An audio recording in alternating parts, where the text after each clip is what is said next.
Honda threaten Red Bull. They are trying to influence Red Bull's decision on who their driver lineup is going to be for 2026. It's a Hail Mary for Yuki Tsunoda. We get into it, and it all comes down to the TPC program, the driving previous cars program, and just how vital it's going to be for Red Bull in 2026. This is F1 Grandstand, and if you're new to the channel, please subscribe if you haven't already. If you do enjoy the video, smash a like on it, and don't forget to hit the little bell icon so you can keep up to date with all of our content, and your support means the world. Thank you so much to each and every one of you. But we need to get into, first of all, understanding how Honda can influence Red Bull, because we all know Honda are supplying engines to Aston Martin in 2026. Well, it comes down to the TPC program. Now, what is the TPC program? Well, this is the driving previous cars program, which is vital to Formula One teams to help develop new parts, new drivers, and to really maximize the testing time without infringing on the FIA's regulations for the current drivers. So, the purpose of the TPC program, TPC testing, is driver development gives new or young drivers valuable track time to gain experience in an F1 car without the pressure of an official race weekend, which is vital if Racing Bulls are bringing in Arvid Lindblad. As we know, that's their plan for 2026. Data gathering, teams using TPC events to test parts or strategies on older, more stable platforms. It allows them to test different aero parts, etc. on the older cars. Team practice allows teams to shake off rust and maintain race readiness, especially after the off-season for new drivers joining the team. It is a vital part, but it doesn't end there. There's rules and restrictions regarding the TPC program, which is the car age. Now, this is very important. Teams can only use cars that are at least 2 seasons old. Test days. Teams are limited to 20 days of TPC testing per year. Driver limits. Regular drivers are limited to 1,000 kilometers over 4 days of testing, right? So while the reserve and development drivers do not have a specific mileage restriction, very important. Official oversight. The FIA requires team to provide 72 hours notice for a TPC test, so an FIA observer can be present. And finally, the significance of the TPC program.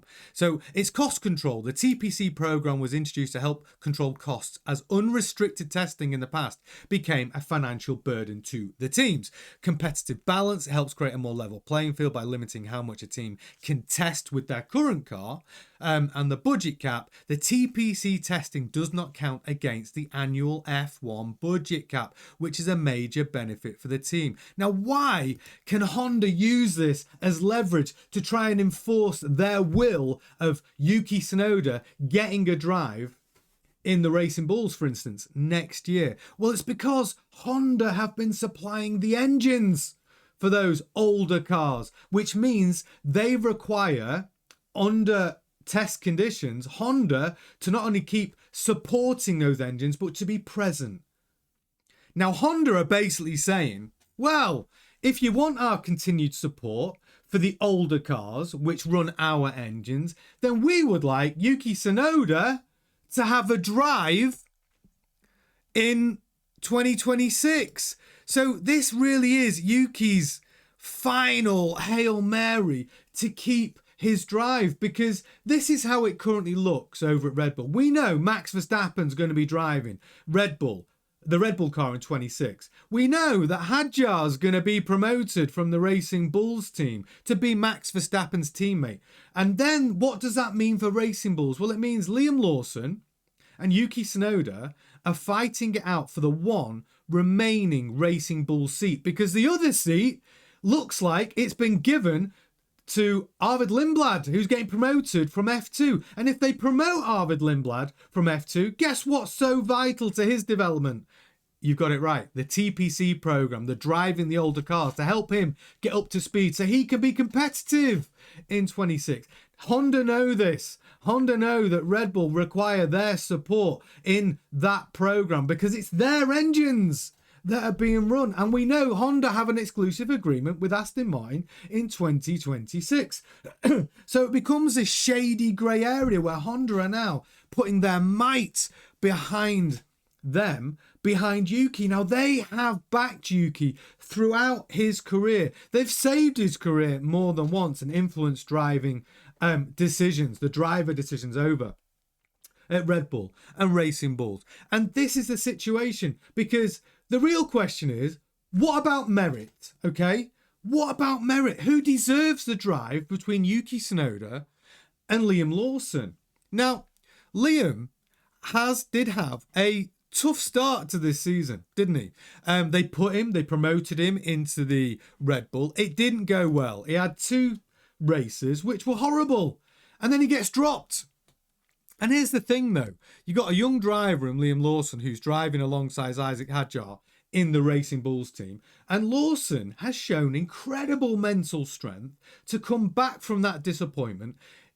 He kept his mouth shut. We know what really happened. Liam Lawson moved into that number 2 role at Red Bull, which is literally basically the role that is there to support Max Verstappen in any way possible. That means running test setups during race weekends. It means doing as you're told. It means that you might not have the same car as Max Verstappen.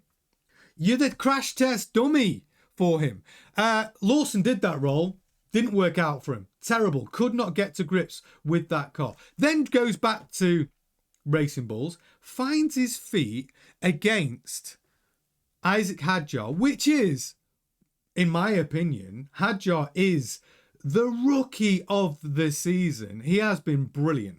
Now, that's why we need to take a look at merit. Who deserves the drive in 26? Is it Yuki Tsunoda or is it Liam Lawson? Now, we could compare Lawson and Tsunoda, and the basic comparison is, well, Liam Lawson is higher in the driver standings than Yuki Tsunoda. Liam Lawson currently sits on in P14. Get my words out, on 38 points, and Yuki Tsunoda in the Red Bull is P15 in the driver standings with 33 points. But that's not the real comparison. That is enough to show you that Liam Lawson is outperforming Yuki Tsunoda. But the real comparison is this one.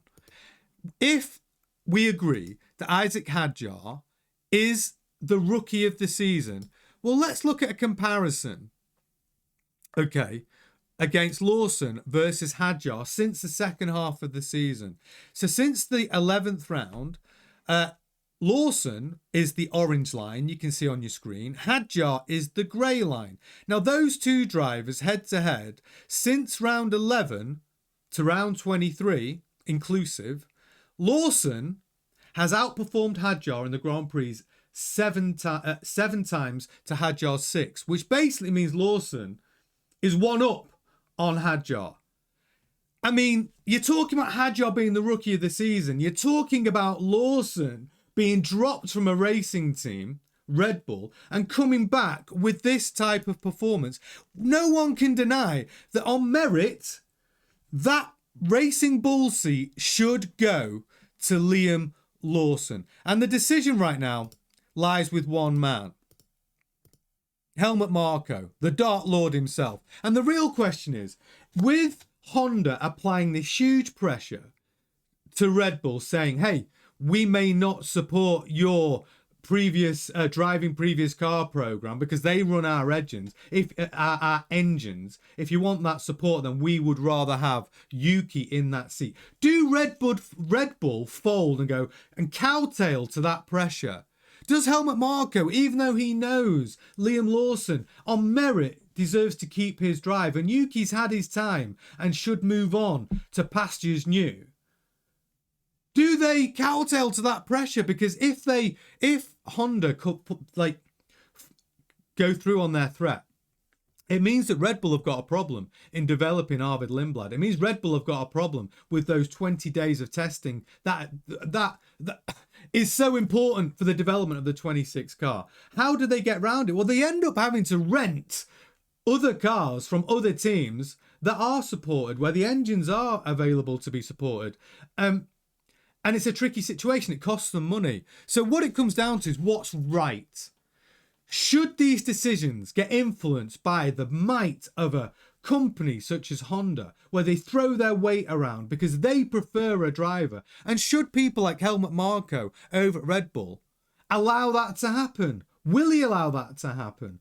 Or will he just go with the driver he believes is quickest and deserves that seat? Now, this is the whole problem with Formula One.